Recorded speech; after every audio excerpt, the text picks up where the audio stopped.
दोस्तों, एक मछुआरे के जाल में एक मछली फंसी और जब उस मछली का पेट चेक किया गया तो अंदर से ऐसा क्या निकला कि तमाम लोग अल्लाहू अकबर कहने लगे। आखिर यह वाकया क्या है? यह जानने के लिए आप इस वीडियो को आखिर तक जरूर देखिएगा और हाँ, वीडियो को लाइक जरूर करें। प्यारे दोस्तों, यह वाकया अरब के साहिल पर पेश आया। एक गरीब सख्त मछुआरे का काम करता था। न उसने शादी की थी और ना ही उसका कोई सहारा था। उसके दिन रात समंदर पर गुजरते थे और वह खुद को समंदर का बेटा कहा करता था। यह शख्स अपनी कश्ती में सवार होकर कई कई महीने तक समंदर में सफर करते रहता और खाने के तौर पर सिर्फ मछली का इस्तेमाल करता।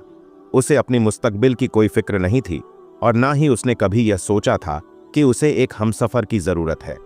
इस मछुआरे का बस एक ही काम था और वह बस यह था कि मछलियां पकड़ना, और उसे बाकी दुनिया से कोई सरोकार न था। लेकिन जब भी वह वापस साहिल पर आता तो करीब के गांव में मछलियां बेचने जाता तो उसके चंद दोस्त उसे शादी का मशवरा देते और वह उनकी बातों को हंसी में टाल देता और फिर से वापस आकर कश्ती में सवार हो जाता और समुद्री सफर पर फिर से निकल जाता। एक बार जब वह बाजार में मछलियां बेचकर जब वापस समंदर की तरफ आया तो उसने देखा कि एक जवान लड़की उसकी कश्ती के करीब बेहोश पड़ी है। देखने में लड़की बेहद हसीन थी। मछुआरे ने उससे पहले इतनी ज्यादा खूबसूरत लड़की कभी नहीं देखी थी। मछुआरे ने उस लड़की को उठाया और कश्ती पर ले गया। जब उस लड़की को होश आया तो मछुआरे ने उससे पूछा कि लड़की तुम कौन हो और कहां से आई हो, जिस पर लड़की ने जवाब दिया कि मेरी मां मर चुकी है और मेरा जालिम बाप मुझ पर तसाद्दुद करता है और आज उसने मुझसे बदकरी की कोशिश की तो मैं घर से भाग निकली। साहिल पर समंदर पर पहुंचकर साहिल के साथ साथ दौड़ती चली गई और यहां तक चलते चलते गिरकर बेहोश हो गई। मेरा इस दुनिया में कोई नहीं और ना ही घर का कोई ठिकाना है। प्यारे दोस्तों, मछुआरा जो पहले ही उसका हुस्न देखकर इस पर फिदा हो चुका था, उसने नौजवान लड़की से निकाह करने का फैसला कर लिया। लड़की भी रजामंद हो गई और फिर मछुआरे ने उस समंदर की जिंदगी और उसकी कठिनाइयों से उस लड़की को आगाह करते हुए कहा कि मेरी कहानी भी तुम्हारी जैसी है। मेरे बाप के मरने के बाद मेरी मां ने मुझे छोड़ दिया था और मैंने जिंदगी में सिर्फ गम ही देखे। अगर तुम मुझसे निकाह करोगी तो तुम्हें सिर्फ कश्ती पर ही जिंदगी गुजारनी होगी। यह समुंदर ही हमारा घर होगा और यह मछलियां ही हमारी खुराक होंगी। मैं तुमसे बहुत प्यार करता हूं, लेकिन मेरी एक शर्त है कि मुझे औलाद नहीं चाहिए। वो खूबसूरत लड़की पहले तो हैरान हुई, फिर उस मछुआरे की बात मान ली और निकाह हो गया और वह दोनों मियां बीवी की हैसियत से एक साथ रहने लगे। अब अल्लाह की करनी ऐसी हुई कि वह खूबसूरत लड़की हमलावार हो गई और मछुआरे की शर्त के मुताबिक उसने उससे कुछ न बताया। कुछ वक्त गुजरा तो मछुआरे को भी मालूम हो गया और जिस पर वह अपनी बीवी से लड़ने झगड़ने लगा, लेकिन अब कुछ नहीं हो सकता था। 9 महीने के बाद उस लड़की ने खूबसूरत सी बच्ची को जन्म दिया तो मछुआरा अपनी छोटी सी बेटी को देखकर हैरान रह गया। वो बिल्कुल अपनी मां की तरह बहुत ही ज्यादा खूबसूरत थी। नीली आंखें, चौड़ा माथा, उसकी शक्ल मछुआरे के दिल पर नक्श हो गई। लेकिन गुर्बत के डर से मछुआरा उस लड़की की परवरिश करने से नाराज था। एक रात मौका पाकर अपनी फूल सी बच्ची को समंदर में फेंक दिया कि वह मछलियों की खुराक बन जाए। अगली सुबह जब बीवी को इस बात का इल्म हुआ तो वह बहुत गुस्सा हुई। उसने मछुआरे से बात करना छोड़ दी। वह हरदम गुमसुम रहने लगी और अल्लाह ताला से इल्तजा करती कि आए अल्लाह मेरी बच्ची की हिफाजत रख। प्यारे दोस्तों, दूसरी तरफ मछुआरे के जाल में मछली आनी बंद हो गई। वो सारा दिन जाल लगाकर बैठा रहता मगर कोई मछली जाल में ना फंसती। मछुआरा इस अजीब सूरत हाल से परेशान हो गया क्योंकि वह समुद्र के चप्पे चप्पे से वाकिफ था और उसकी जिंदगी मछली मारने में ही गुजर गई थी। मछलियों के बगैर 4 दिन का अरसा बीत गया। फाकों की वजह से मछुआरा और उसकी बीवी की हालत खराब हो चुकी थी। मछुआरे ने तमाम हिम्मत जमा की और अल्लाह के नाम पर एक जाल समंदर में फेंका। इस बार एक बहुत बड़ी मछली जाल में फंस गई तो वह बहुत खुश हुआ, मगर उसकी बीवी गुमसुम बैठी थी। उसे ना खाने का होश था और ना ही पीने का। बहरहाल मछुआरे ने मछली को कश्ती में खींचा और जल्दी से उसका पेट चाक किया ताकि गोश्त बनाया जा सके। लेकिन जैसे ही दोस्तों मछली का पेट चाक किया गया तो अंदर से वही बच्ची निकली जिसे उस मछुआरे ने समुद्र में फेंक दिया था। बच्ची को देखते ही मछुआरे ने पहचान लिया। कुदरत का मौजज़ा देखें कि वह बच्ची जिंदा थी। मछुआरे ने जब यह देखा तो वह सजदे में गिर गया और रोने लगा और कहने लगा कि ए अल्लाह, मुझसे भूल हो गई थी। तू ही सबको पालने वाला है और तू ही हर जानदार को रिस्क देने वाला है। तूने ही मेरी बच्ची का रिस्क लिखकर इस दुनिया में भेजा है। अब मैं इसकी परवरिश करूंगा, या अल्लाह मेरी मदद फरमा। मछली के पेट से बच्ची को निकालकर अपनी बीवी को दे दिया। उसकी बीवी भी बहुत खुश हो गई। उसने भी सजदा शुक्र अदा किया। सुभान अल्लाह। दोस्तों, यह वाकया एक सबक के लिए है कि हमें ऐसी गलती नहीं करनी चाहिए, क्योंकि अल्लाह ने हर इंसान का रिस्क मुकद्दर कर दिया है। जब तक वह अपने रिस्क का एक एक दाना ना खा ले, तब तक वह इस दुनिया से नहीं जाएगा। अल्लाह हमें दीन की सही समझ की तौफीक अता फरमाए। दोस्तों, सच्ची हिकायत और नसीहत की किताब से यह वाकया आपको बताया जा रहा है। एक साहब कहते हैं, मैं हर जुमा को सुबह फज्र की नमाज के बाद अपने वालिद साहब की कब्र पर जाया करता था और उनकी कब्र पर जाकर फातिहा खानी करता था, और उसके बाद मैं वहीं से अपने काम की तरफ निकल जाया करता था। एक बार ऐसा हुआ कि मैं जुमे के रोज सुबह फजर की नमाज के बाद कब्रिस्तान गया। मैंने जैसे ही कब्रिस्तान में अपना पहला कदम रखा तो मैं बहुत हैरान और परेशान हो गया, क्योंकि उस दिन कब्रिस्तान में ऐसी खुशबू आ रही थी कि ऐसी खुशबू मैंने आज तक कभी नहीं सूंघा था, और ना ही ऐसी महक मैंने उससे पहले महसूस किया था। आज मैंने उस नए खुशबू को कब्रिस्तान में महसूस किया था, और उस खुशबू ने मुझे बेचैन कर दिया, क्योंकि वह खुशबू किसी भी तरह से इस दुनिया की खुशबू नहीं लग रही थी।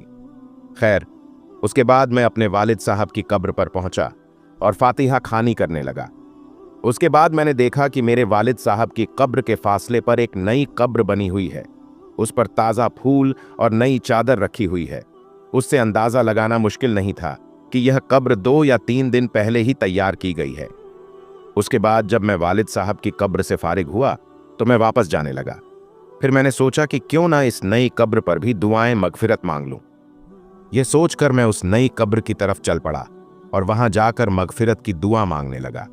दुआ के दौरान मैंने महसूस किया कि जो खुशबू मैंने कब्रिस्तान में दाखिल होते वक्त महसूस की थी, वो खुशबू इस कब्र से आ रही थी। फिर मैंने उस कब्र की मिट्टी को मुट्ठी में भरा तो उस मिट्टी को छूते ही मैं एकदम से हैरान हो गया, क्योंकि उस कब्र की मिट्टी बहुत ठंडी थी, जैसे नम हो, लेकिन वह मिट्टी सूखी थी। इसलिए मैं इस बात को देखकर भी हैरान हुआ कि इस कब्र की मिट्टी कितनी ठंडी और नम है। उसके बाद मैंने अपनी हैरत को अपने पास रखा और उस मिट्टी को वापस उसी कब्र में डाल दिया और अपने हाथ झाड़ते हुए वहां से चल पड़ा और वहीं से अपनी दुकान पर चला गया और दुकान खोलकर बैठ गया। उसके बाद मेरी दुकान पर जब पहला ग्राहक आया और उसने जो सामान मुझसे मांगा, मैंने उसे वह सामान दे दिया। जैसे ही मैंने उसे सामान दिया, तब वह कहने लगा कि भाई, आज तो खुशबू बड़ी कमाल की लगाए हुए हो। उसकी बात सुनकर मैं हैरान हुआ कि भाई, कैसी खुशबू? मैंने तो कोई खुशबू नहीं लगाई है, मेरे हाथों पर तो मिट्टी लगी हुई है, देखो। ये सुनकर वो ग्राहक कहने लगा, क्यों मजाक कर रहे हो भाई, आपने बहुत अच्छी खुशबू लगाई है, और वह भी ऐसी खुशबू की मैंने इससे पहले कभी भी महसूस नहीं की। इतना कहते हुए वो ग्राहक वहां से चला गया। अब मैं पहले ही हैरान था और फिर उसकी बातों को सुनकर और भी हैरानगी में पड़ गया। सोचते सोचते जब मैं अपने हाथ को अपने नाक के करीब ले गया तो मैंने महसूस किया कि वही खुशबू है जो मेरे हाथों से आ रही है। उसके बाद पूरे दिन मैं उस नई खुशबू को महसूस करता रहा। उसके बाद मैंने कई बार अपने हाथ भी धोए थे, मगर वह खुशबू मेरे हाथों में वैसे की वैसे ही रह गई। उसके बाद अगले दिन यानी हफ्ते के बाद मैं ना चाहते हुए भी कब्रिस्तान की तरफ चल पड़ा और अपने वालिद साहब की कब्र पर दुआएं मगफिरत करने के बाद उस नई कब्र की तरफ चला गया, यह सोचकर कि यह नई कब्र किसकी होगी। आखिर कौन है उस कब्र के अंदर जो इतना नेक है? आखिर उसने ऐसा कौन सा अमल किया होगा जो उसकी कब्र इतनी ठंडी और खुशबूदार है? उसने ऐसा कौन सा काम किया होगा जिसकी बदौलत उसको इतना बड़ा इनाम मिला होगा? यही बात सोच सोचकर मैं बहुत ज्यादा परेशान हो रहा था। यही बात सोचता हुआ मैं उस कब्रिस्तान के काम करने वाले के पास जा पहुंचा और उससे पूछा कि भाई, यह कब्र किसकी है? तो उसने मुझे बताया कि साहब, यह कब्र एक औरत की है। यह जानकर मैं और ज्यादा हैरान हुआ और सोचने लगा कि भला उस औरत को यह शानदार मुकाम किस तरह से मिला होगा। उसके बाद अगले दिन इतवार का था। देर तक सोने की आदत होने के बावजूद भी मैं सुबह फज्र की नमाज के वक्त उठ गया और सीधा कब्रिस्तान की तरफ रवाना हो गया। जैसे ही मैं कब्रिस्तान के अंदर दाखिल हुआ तो मैंने क्या देखा कि उसी औरत की कब्र पर एक बुजुर्ग आदमी कुरान पाक की तिलावत कर रहा है। फिर मैं अपने वालिद साहब की कब्र पर गया और दुआएं मगफिरत करने के बाद मैंने उस आदमी की तरफ देखा। वो बुजुर्ग आदमी भी उस नई कब्र पर दुआ कर रहा था। जब वह आदमी दुआ से फारिग हुआ तो मैंने देखा कि उसकी आंखों से मोटे मोटे आंसू गिर रहे थे। वह सिसक सिसक कर रो रहा था और बिलख रहा था। मैंने यह सोचा कि इस आदमी को इस कब्र में सोने वाली औरत से बहुत ज्यादा मोहब्बत रही होगी, तभी तो यह उसकी जुदाई को बर्दाश्त नहीं कर रहा है, उसकी जुदाई के गम में सिसक सिसक कर रो रहा है। मैंने देखा कि वह बुजुर्ग आदमी दुआ से फारिग होकर वहां से जाने लगा। जैसे ही वह वहां से जाने लगा तो मैंने उसको आवाज लगाई कि जनाब, एक बात सुनिए, बस थोड़ी देर के लिए आप मेरी बात को सुन लीजिए। मैं माफी चाहता हूं, मैंने आपको तकलीफ दी, मगर मैं आपसे एक बात पूछना चाहता हूं। अगर आप बुरा ना माने तो मैं आपसे पूछ लूं। तो बुजुर्ग कहने लगे कि इसमें बुरा मानने वाली कौन सी बात है, पूछिए, आप क्या पूछना चाहते हैं।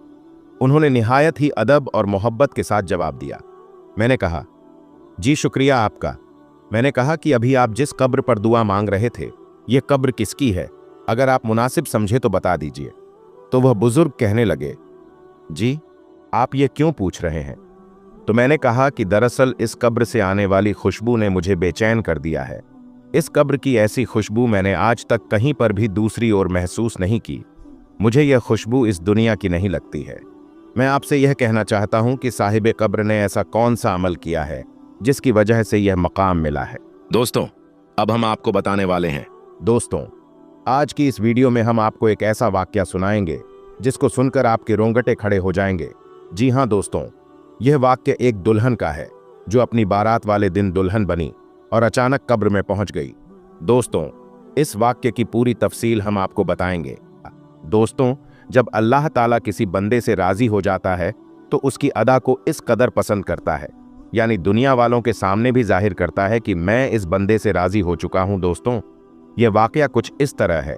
एक गांव में एक लड़की थी जो किसी हाल में नमाज नहीं छोड़ा करती थी, और शायद यही वजह थी जिसकी वजह से उसके ऊपर अल्लाह ताला की बरकत का न्यूज़ल हो रहा था और दूसरी तरफ उसकी आखिरत संवर रही थी। जब वह लड़की जवान हो गई तो उसके माँ बाप ने उसका रिश्ता तय कर दिया, फिर उसकी शादी तय हो गई, और फिर आखिरकार वह दिन भी आ गया जब उसको विदाई लेनी थी, और आखिरकार उसकी बारात आने वाली थी और वह दुल्हन बनकर अपने कमरे में बैठी थी। लेकिन तभी अचानक नमाज का वक्त हो गया। दोस्तों, हम सभी जानते हैं कि नमाज हर हाल में फ़र्ज है। नमाज किसी हाल में माफ़ नहीं है। हर हाल में हमको नमाज अदा करनी ही पड़ेगी। नमाज हर मुसलमान मर्दों और औरत पर फ़र्ज है। नमाज मोमिन की मिराज है, और क़यामत में जो सबसे पहला सवाल किया जाएगा वो नमाज के बारे में किया जाएगा। तो दोस्तों, ये जो लड़की थी बहुत ही परहेजगार थी। यह हर वक्त अल्लाह ताला की हम्दो सना बयान करती रहती थी। लेकिन उस दिन बड़ा ही अजीबोगरीब मामला पेश हुआ। वो लड़की तैयार बैठी थी और उस वक्त वह मेकअप में बैठी हुई थी, यानी पूरी दुल्हन की तरह तैयार हो चुकी थी। और जैसे ही नमाज का वक्त हुआ तो यह लड़की फौरन अपनी अम्मी के पास गई और कहने लगी कि अम्मी, नमाज का वक्त हो गया है, मैं नमाज अदा करने जा रही हूँ। तो उसकी अम्मी बोलती है कि बेटी, कुछ ही देर में हमारे घर पर बारात आ जाएगी, और ऐसे में तुम वजू करोगी तो तुम्हारा सारा मेकअप उतर जाएगा, और यह जो खूबसूरती नजर आ रही है इसमें कुछ ना कुछ कमी आ जाएगी। इससे बेहतर है कि तुम अभी नमाज ना अदा करो। लेकिन दोस्तों, इतने में यह लड़की कहने लगी कि मुझे लोगों की कोई परवाह नहीं, मुझे बारातियों की कोई परवाह नहीं, मुझे तो अल्लाह को मुंह दिखाना है, और मेरा मकसद सिर्फ और सिर्फ अल्लाह तबारक व ताला को राज़ी करना है, क्योंकि नमाज तो हर हाल में फ़र्ज़ है, चाहे मैं दुल्हन बनूं या ना बनूं। कहीं ऐसा ना हो जाए कि मेकअप ख़राब करने से बचने के लिए मैं नमाज से दूर हो जाऊं और अल्लाह तबारक व ताला की नाराज़गी ले लूं। इससे बेहतर यह है कि मैं नमाज की अदायगी कर लूं।